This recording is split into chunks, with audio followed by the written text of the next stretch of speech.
Salut à tous, c'est Pangdashano, bienvenue sur cette vidéo qui aujourd'hui continue notre cheminement sur la méthode Silva, toujours avec Libasco. Et aujourd'hui, on va vous parler, au travers de l'exemple de Burt Goldman, de cette idée de pouvoir, au travers de vos bases de la méthode, développer votre propre façon de faire la méthode Silva et comment on peut très bien développer complètement un programme pour soi en complément de ce qu'on a déjà sur les bases de la méthode. Et je trouve que l'exemple de Burt est excellent parce que Burt, ça a été un petit peu, en tout cas moi de mon ressenti, un électron libre qui est venu, qui est reparti, qui revient avec du matériel que Silva intègre dans la méthode au fur et à mesure. C'est assez intéressant comme concept. Comment toi tu le vois justement, Burt, à ce niveau-là? Comment tu le voyais? Tu me disais que c'était un des piliers de la méthode pendant un moment, et pour autant, il s'est complètement séparé pendant quelques années de la méthode. Alors ça, je trouve que déjà, c'est quelque chose de cool, parce que pour revenir à notre échange de la semaine dernière, où on disait le rapport secte, genre on ne peut pas partir, ou on est toujours happé. Bah non, lui, qui était pourtant un pilier, parti plusieurs années faire et développer ses propres façons de percevoir les choses, et pour autant, il revient, il repart, il fait un petit peu sa vie. Comment toi, tu le percevais de ton côté, Burt Goldman? Bon, alors, depuis que je l'ai connu pour la première fois, il a toujours été un free spirit, un esprit libre. Et il s'est toujours donné la permission d'adapter ce qu'il apprenait pour son propre style, quoi. Et son propre style était toujours simplifié. Et c'est ça que je trouve génial. Alors, évidemment, dans la méthode Silva, il a enseigné plutôt les techniques comme on sait, mais quand il a développé son style d'hypnose, tout ce qui est en hypnovision, par exemple, c'est tellement simple. Ce sont des choses qui normalement prennent des mois et des mois pour apprendre, ou bien qui prend plusieurs séances pour donner à un client. Et lui, il a les techniques qui durent 2-3 minutes et sont très efficaces. Et puis, en fait, pendant très longtemps, il développait d'autres cours et les a appelés, par exemple, Silva Hypnovision, Silva Supermind. Oui, parce que... D'accord. Oui, tout à fait. Quand il est dans le contexte de donner les cours Silva, des cours dans la convention Silva, il a envoyé un peu justement le contenu. On a dit oui, d'accord. Donc maintenant, c'était une technique qui pourrait être enseignée pendant dans le domaine Silva, quoi. Oui. D'accord. Là, tu dis Hypnovision, il l'a enseigné à une convention Silva? Tu l'as déjà vu enseigner? Ah ouais, c'est génial ça. Et moi aussi, parce qu'après, quand Burt ne pourrait plus voyager à cause de la maladie de sa femme, Ouais. on m'a demandé si moi je voulais présenter ça aussi pendant la convention Silva. Donc moi j'ai présenté Silva Hypnovision. Ah, c'est assez génial. Tiens, et pendant ces conventions, il y avait d'autres personnes qui présentaient de l'hypnose de façon générale, ou c'était le seul qui était entre guillemets accepté? C'était unique, oui. Ah oui. Alors d'ailleurs, pour les personnes qui ont fait Hypnovision, donc Hypnovision, ça a été un cours qui a été créé par Burt, et un des trucs marquants, et c'est pour ça que c'est intéressant quand Lee l'enseigne, parce que on sent vraiment, on a l'impression de retrouver beaucoup d'éléments de la méthode Silva dans l'hypnovision. Moi, je me souviens quand j'ai vu Hypnovision, je me suis dit, tiens, c'est pas tout à fait comme les sémantiques qu'on va utiliser en hypnose de façon générale. C'est très protocolaire à la Silva, à la José Silva dans la façon de faire. Donc, c'est assez intéressant de voir à quel point, même dans ces sémantiques ou dans les scripts qui sont proposés, on s'aperçoit que la méthode l'a énormément influencé à ce niveau-là. Et ce qui est chouette, c'est de se dire que lui est complètement, à un moment, sorti du cadre préétabli du BLS, donc du basique, pour aller jusqu'à travailler l'aspect plus hypnose. Donc, je vous rappelle, c'est ce qu'on a démontré dans les premières vidéos. La méthode Silva est énormément associée à l'hypnose, et chose qui a été bien remarquée, c'est que bien sûr qu'on parle moins ou plus d'hypnose, parce qu'on ne va pas parler de la petite fille qui est la méthode Silva de l'hypnose et toujours se mettre en référence à la grand-mère. Bien sûr, on laisse la petite fille ou la méthode en tant que telle se développer et se définir en tant que telle et pas simplement en référence à. Mais je trouve que c'est intéressant de voir un élève qui justement va reprendre ce qu'il a trouvé d'intéressant et faire un cursus qui, au bout du compte, est très Silva, tout en étant basé sur la grand-mère, ce coup-ci, sur quasiment que de l'hypnose. Et comment c'était accueilli, parce que ça, c'est vraiment intéressant, au colloque, tu avais quel type de public qui venait aux classes Hypnovision, quoi, Silva Hypnovision? Surtout des diplômés Silva qui... C'était vraiment un cours de base, donc surtout les gens qui avaient fait la méthode Silva, qui avaient entendu vaguement parler qu'il y avait des éléments hypnose dedans, mais qui ne connaissaient rien d'hypnose. Et donc, ils étaient ravis justement de pouvoir apprendre vraiment ce que c'était hypnose directe, quoi. Ah, c'est amusant. Et c'était...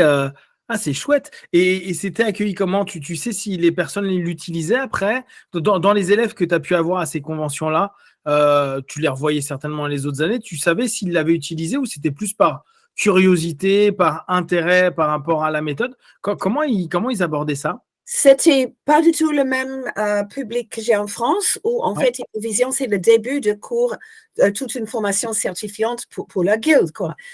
Parce que la guilde a accepté justement Hypnovision comme une partie de leur 10 jours de cours, quoi. Mais là, j'ai eu plutôt l'impression que c'était par curiosité, en sachant que beaucoup, en fait, d'instructeurs Silva ont, comment dire, dabbled, je ne sais pas comment dire, ont tenté, ont goûté un tout petit peu les techniques hypnose. Par exemple, Jerry Seavey, il est Silva, il est PNL, mais il a joué un tout petit peu avec l'hypnose et en fait, il a découvert pour la toute première fois qu'il pourrait visualiser pendant une régression hypnotique. C'est intéressant. Donc, il n'a jamais été...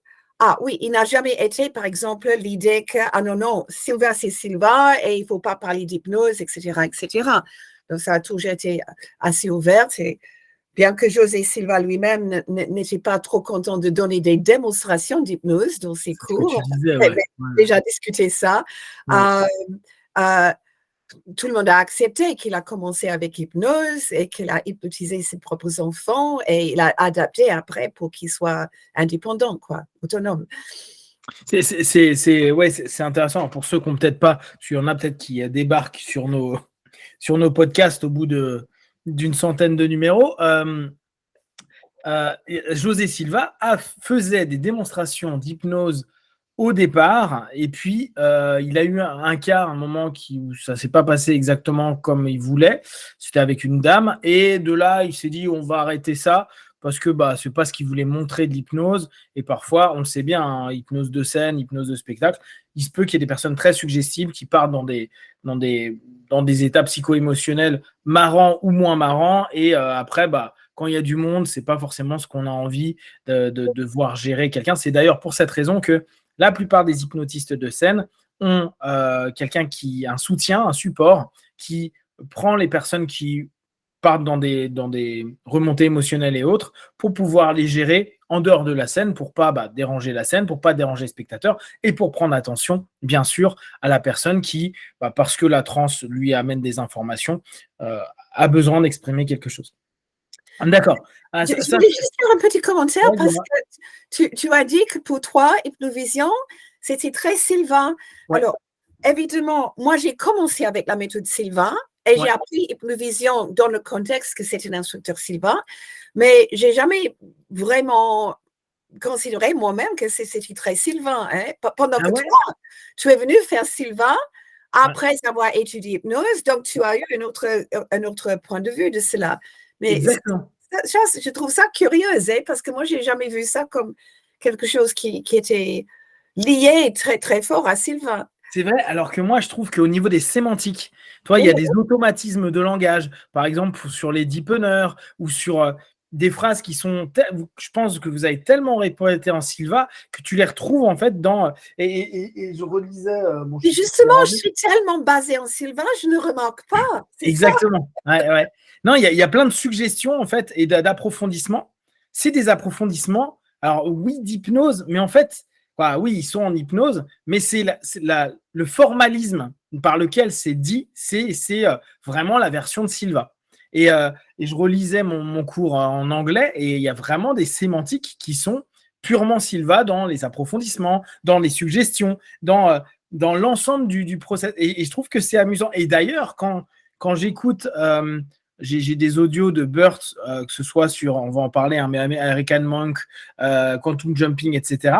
Même quand il sort un petit peu des rythmiques hypnotiques, on pourrait dire, de Silva, eh ben, il va les retrouver par un moment, il va s'arrêter au même moment, il va mettre les mêmes pauses, il va remettre les rythmes qui sont habituels vraiment au BLS. Et ça, c'est assez amusant pour un hypno où moi, tu sais que je parle très vite, je vais aller dans beaucoup de saturation, confusion, etc.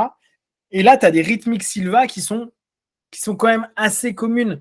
Comme tu disais, il faut lire d'une certaine manière, il y a une manière de le faire. Mais moi, j'ai écouté un paquet, donc j'ai écouté toi, bien sûr, j'ai écouté Bird, j'ai écouté après José, plein d'audio, j'ai écouté Ed, j'ai écouté d'autres personnes, Laura, etc., etc.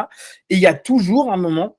Alors, est-ce que c'est inconsciemment en faisant écho à José, vous avez une rythmique, une sémantique, une manière de dire. La sémantique, c'est logique parce que vous êtes en train de lire à ce moment-là, mais il y a un truc où le rythme est quasiment similaire chez en tout cas, tous les anciens Silva, tous ceux qui, je pense, ont rencontré José à un moment donné. Et d'ailleurs, tu sais, je pense que tu as un peu la même chose.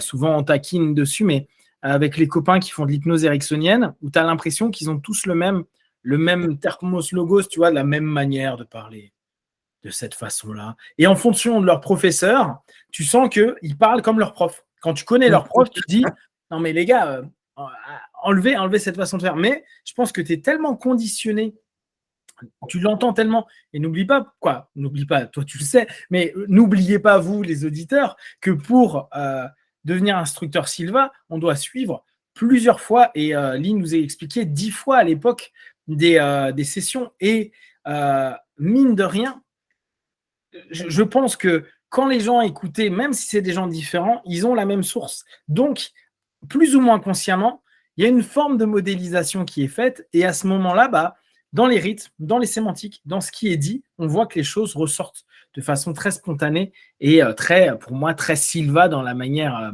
hypnotique de faire. Mais ça reste vraiment cette orientation, cette manière de structurer l'hypnose, et que j'ai trouvé vraiment intéressant. Et justement, c'est moi ce qui m'intéresse dans ce podcast d'aujourd'hui. C'est ça que je trouve cool, c'est que on peut garder sa base de ce qu'on aime bien. On est rentré dedans avec Silva, ou on a découvert Silva a posteriori et on aime vraiment ce système. Et quand même se diversifier tout en gardant ce qui nous semble important, et ce qu'on a déjà réussi à intégrer à nous, à notre sémantique, à notre manière de vivre.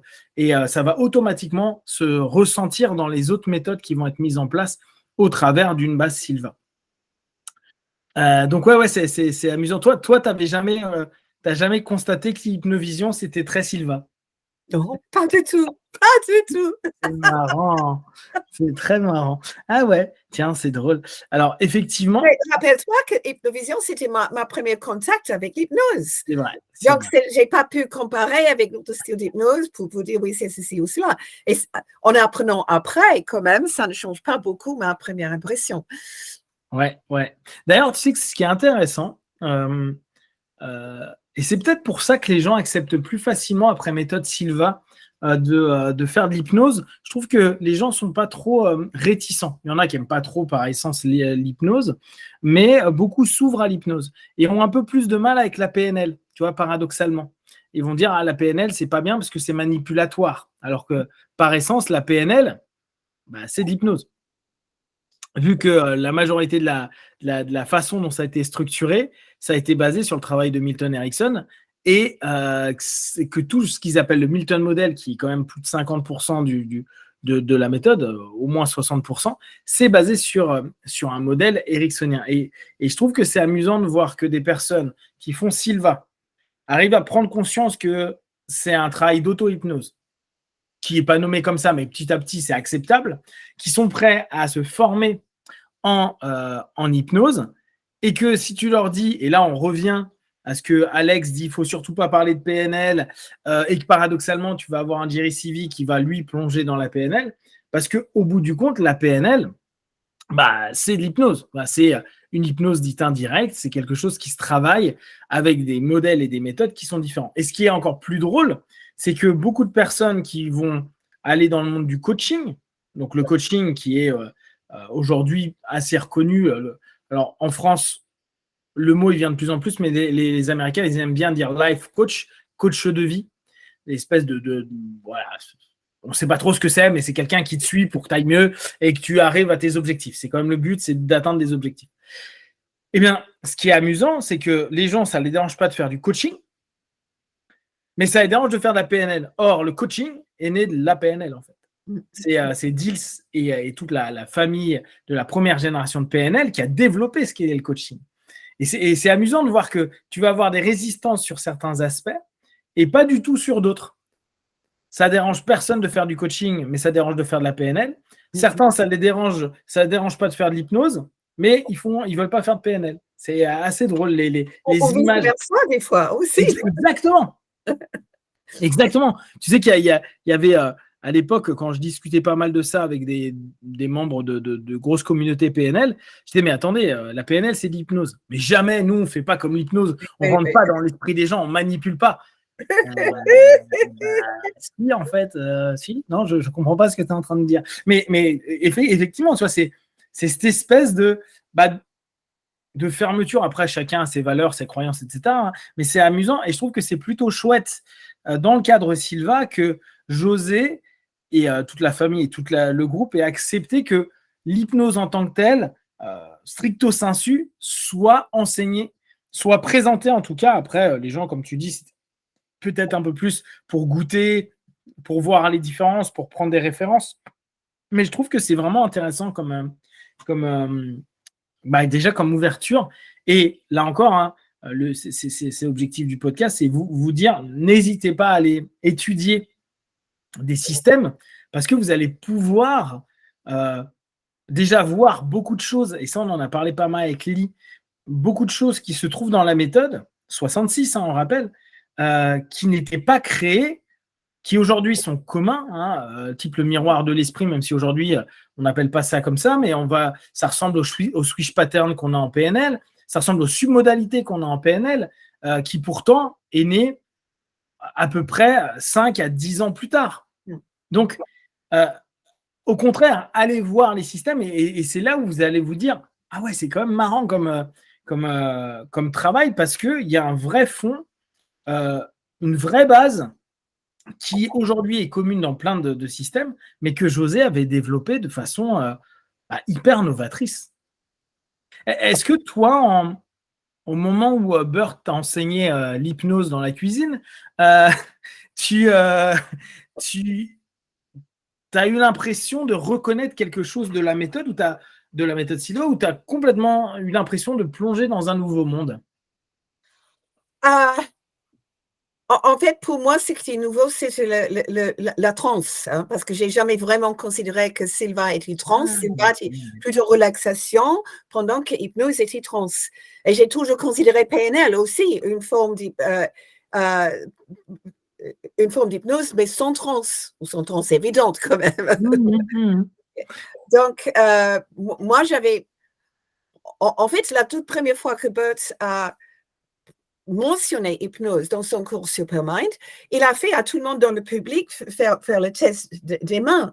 Et moi, j'ai été une de ces personnes qui a dit « ça ne marche pas » parce que j'étais coincée dans cet ancien concept que c'est l'hypnotiseur qui contrôle, tu perds ton propre contrôle et tout ça.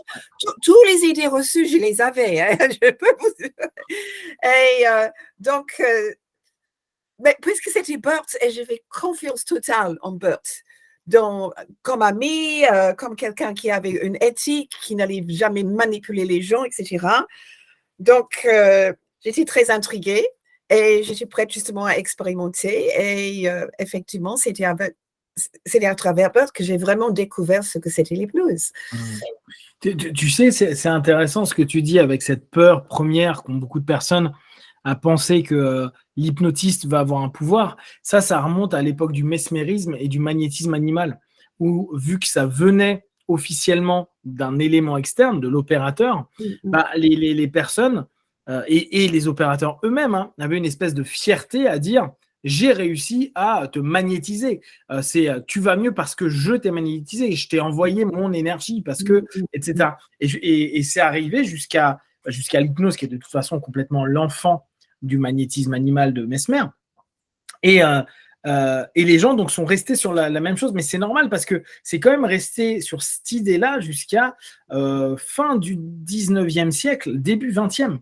On avait encore dans les années 1870 plein d'ouvrages sur le mesmérisme, et le Lancet, par exemple, qui est aujourd'hui un bouquin scientifique reconnu, a été créé par Elliotson, donc Elliotson qui est un grand hypnotiste très connu britannique, qui à la base était c'était un médecin avant tout, mais qui s'est plongé à fond dans le mesmérisme et qui écrivait, et au départ a créé le Lancet pour mettre en avant le mesmérisme. Donc, vraiment quelque chose du fluide animal. Donc, jusqu'à fin des années du 19e siècle, on avait des gens hyper compétents. Alors après, il s'est fait jeter du Lancet, et le Lancet a contredit tout ce qu'il avait dit. Mais c'était la beauté du début de la science, quoi, avec cette notion-là. C'est pour ça qu'on a autant derrière de croyances à dire bah non, mais ça marchera pas, ou t'y arriveras pas, parce qu'on est encore en train de croire que l'autre est en train d'imposer un pouvoir, alors qu'en fait, l'autre est simplement en train et le mot suggérer ou conditionner, tu vois, je trouve que ces deux mots-là, c'est une réalité, conditionner à adhérer à, pour que tu ailles dans ton monde imaginaire, ton monde, et là on revient sur le mot Silva, le monde imaginaire, pour permettre une réussite à un moment donné de l'effet ou du mieux-être pour la personne. D'ailleurs, tu sais que dans cette période-là, première moitié du 18e, tu avais, je crois, un mouvement qui s'appelait le mouvement imaginariste. C'est-à-dire, en gros, on n'appelait pas forcément ça de l'hypnose en tant que telle. On parlait, les premières personnes qui ont commencé à se séparer du magnétisme animal ont commencé à dire oui, parce que tout vient de l'imagination. Donc, c'est devenu le mouvement. Ouais. Ça, c'est le résultat de la commission qui a été envoyée à investiguer Mesmer, n'est-ce pas? Exactement. Y compris Ben Franklin des États-Unis. Exactement. Et Benjamin Franklin. Et ils ont dit non, mesmérisme en tant que principe scientifique n'existe pas. Exactement. C'est uniquement imagination. Mais en fait, ils ont créé une nouvelle définition. Ils ont dit, non, c'est pas ça, c'est uniquement imagination. C'est de l'imagination. Exactement. Effectivement, oui.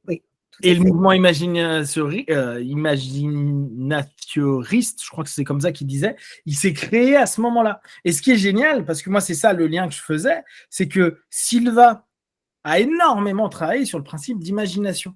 Et vu qu'il a lu, et souvenez-vous, on vous avait fait le listing des livres qu'il avait lus, qui sont plutôt des livres fin 19e, début 20e, quoi, première moitié du 20e, bah, c'est assez cohérent qu'il ait autant ce rapport à l'imagination, parce qu'il avait capté, lui, que l'hypnose, cette notion d'influence, se jouait par l'imagination, et donc que les gens pouvaient aller mieux, se sentir bien. Les effets placebo, les effets nocebo, tout ça sont liés à l'imagination qu'on a à un moment donné, de l'impact de ce qui est fait sur nous à un moment donné.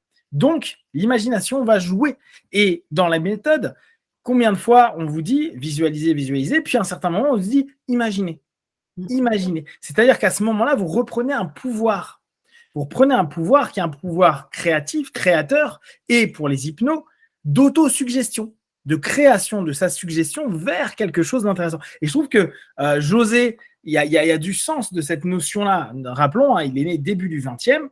Il a donc des références qui sont avant les années 50 factuellement, et on le sait par son histoire. Et donc, toute cette hypnose-là, où l'imagination était mise particulièrement en avant. Et ça, je trouve que c'est cool qu'on ait pu le revoir au travers de la méthode, mais ça explique d'autant plus pourquoi il utilise autant le mot imagination. Ouais. Et là, l'histoire du passé nous explique pourquoi lui, il l'a fait à ce moment-là. Et ça a toujours autant de sens aujourd'hui parce que ça, personne ne va contre. C'est-à-dire que l'hypnose, tout le monde est OK pour dire que ça peut être, certains vont appeler ça des rêves lucides, certaines personnes vont appeler ça une espèce d'état un peu dans lequel on est dans notre monde intérieur, mais au bout du compte, ce monde intérieur, c'est l'imagination.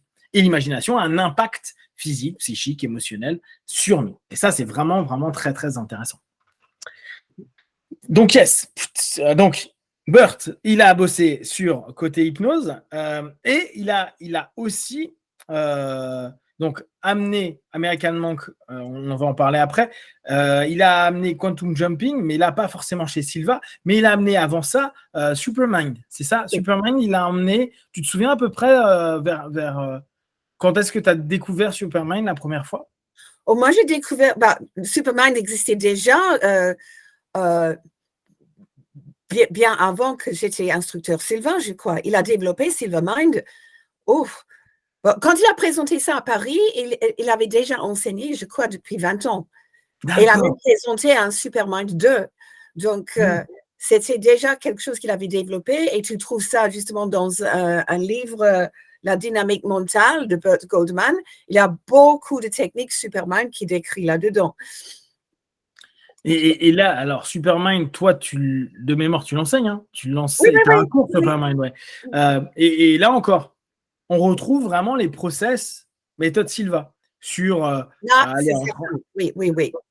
On est complètement dedans. Et ce qui est intéressant, et c'est là où je veux en venir, là, pour finir cette première partie, c'est vraiment, il a repris le postulat de départ, c'est-à-dire rentrer, aller en alpha et après commencer à travailler, toujours avec au départ un décompte, puis après développer en fonction des besoins. C'est là où il y a l'armure de Lancelot, etc. Oui.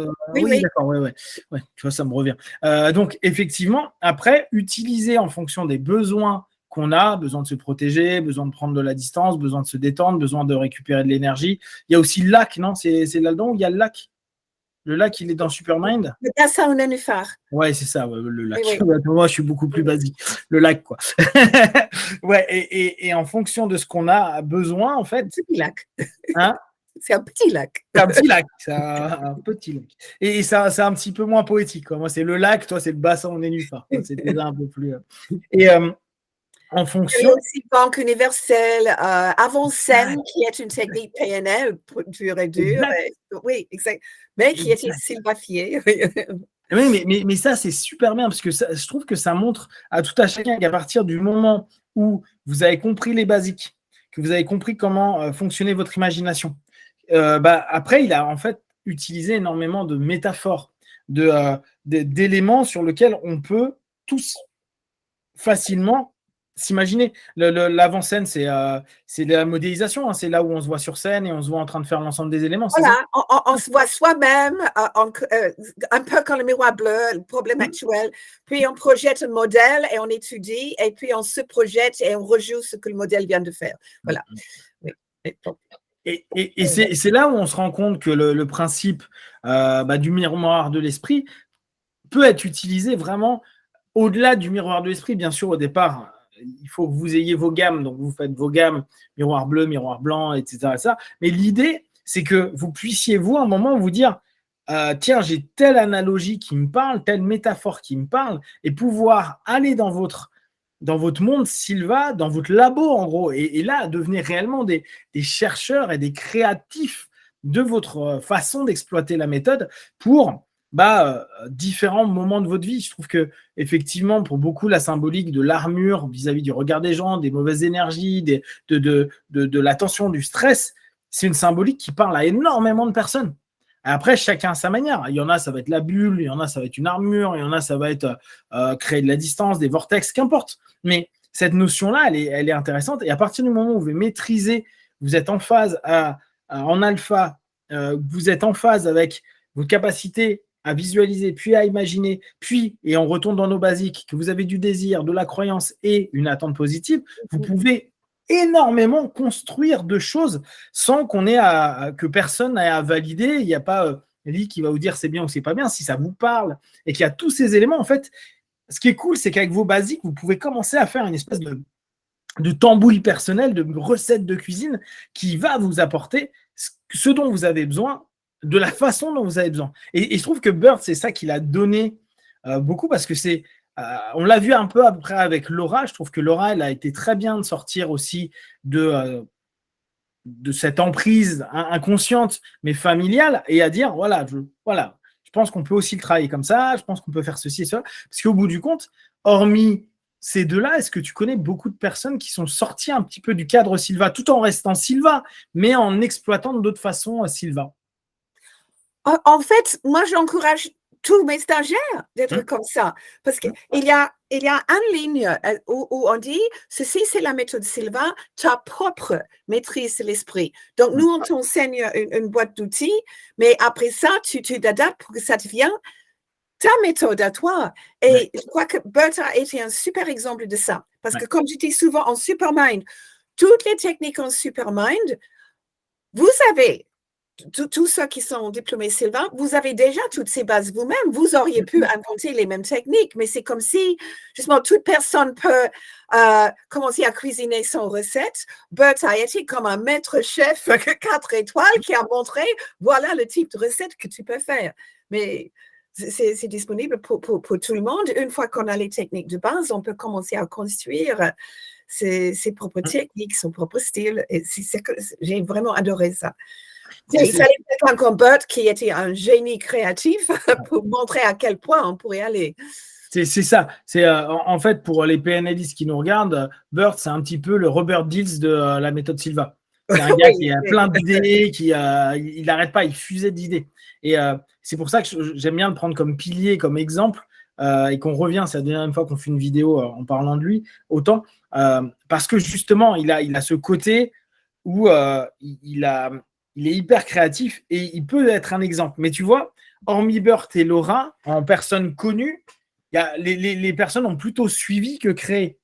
Parce que créer a toujours un doute. Et je trouve ça toujours génial, les personnes où ils se disent, voilà, moi je fais ça comme ça. Et en plus, validé par José. Donc, en plus, c'est cool. Ça veut dire que le fondateur même du système n'était pas contre le fait que tout à chacun, et comme tu dis, c'est ta méthode. Mais le problème, c'est que beaucoup de personnes veulent suivre la méthode.